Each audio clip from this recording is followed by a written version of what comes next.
क्या हो अगर मैं आपसे कहूं कि पीपीएफ में की गई सिर्फ एक छोटी सी गलती आपके लिए पूरे साल का इंटरेस्ट कम कर सकती है, या फिर आपका पीपीएफ अकाउंट इनएक्टिव भी हो सकता है। पीपीएफ यानी कि पब्लिक प्रोविडेंट फंड को भारत में सबसे ज्यादा सुरक्षित और भरोसेमंद इन्वेस्टमेंट ऑप्शंस में गिना जाता है।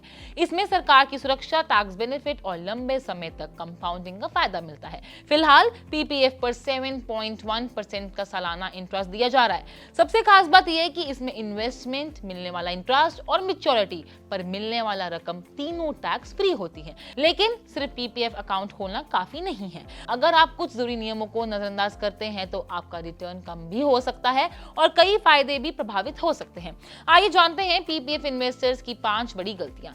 सबसे पहली गलती की बात करें तो उसमें आता है फाइनेंशियल ईयर में मिनिमम 500 रुपए जमा ना करना। पीपीएफ अकाउंट को एक्टिव रखने के लिए साल में कम से कम 500 रुपए निवेश करना बहुत इंपॉर्टेंट होता है। अगर आप ऐसा नहीं करते हैं तो अकाउंट इनएक्टिव हो सकता है। हालांकि पेनल्टी और जरूरी प्रक्रिया पूरी करके इसे दोबारा चालू कराया जा सकता है।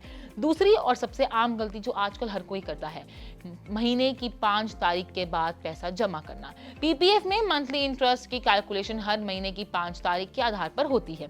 अगर आप 1 से 5 तारीख के बीच पैसा जमा करते हैं तो उस महीने का इंटरेस्ट मिल सकता है, लेकिन 5 तारीख के बाद निवेश करने पर उस रकम पर इंटरेस्ट अगले महीने से जुड़ा जाता है। इसलिए बेहतर रिटर्न के लिए 5 तारीख से पहले इन्वेस्टमेंट करना फायदेमंद हो सकता है।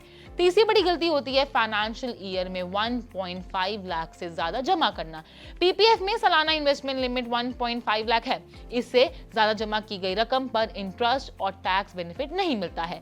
यह लिमिट आपके अपने अकाउंट और एलिजिबल माइनर चिल्ड्रन के पीपीएफ अकाउंट्स में जमा रकम को मिलाकर लागू हो सकती है।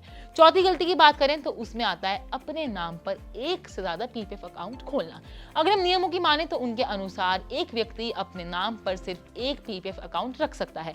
अलग अलग बैंक या फिर पोस्ट ऑफिस में कई अकाउंट्स खोलना नियमों के खिलाफ भी हो सकता है और एक्स्ट्रा अकाउंट के बेनिफिट्स अफेक्ट भी हो सकते हैं। पांचवी गलती है नियम जाने बिना पैसा निकालना या फिर अकाउंट बंद करना। पीपीएफ की मैच्योरिटी अवधि 15 साल है। कुछ खास परिस्थितियों में 5 फाइनेंशियल ईयर्स पूरे होने के बाद प्री मैच्योर क्लोजर की अनुमति मिल सकती है, लेकिन इस पर इंटरेस्ट में 1% की कटौती भी हो सकती है। इसलिए पीपीएफ में सिर्फ पैसा लगाना ही नहीं, सही समय पर और सही नियमों के साथ निवेश करना ही बहुत इंपॉर्टेंट है। छोटी सी सावधानी आपके लंबे समय की सेविंग्स और रिटर्न्स को सुरक्षित रख सकती है। आपकी क्या राय है हमें कमेंट्स बॉक्स में जरूर बताएं। अगर आपने भी पीपीएफ में निवेश किया है तो हमें जरूर बताएं और ऐसी हर फाइनेंशियल अपडेट के लिए पेस्ट लाइफ को फॉलो जरूर करें।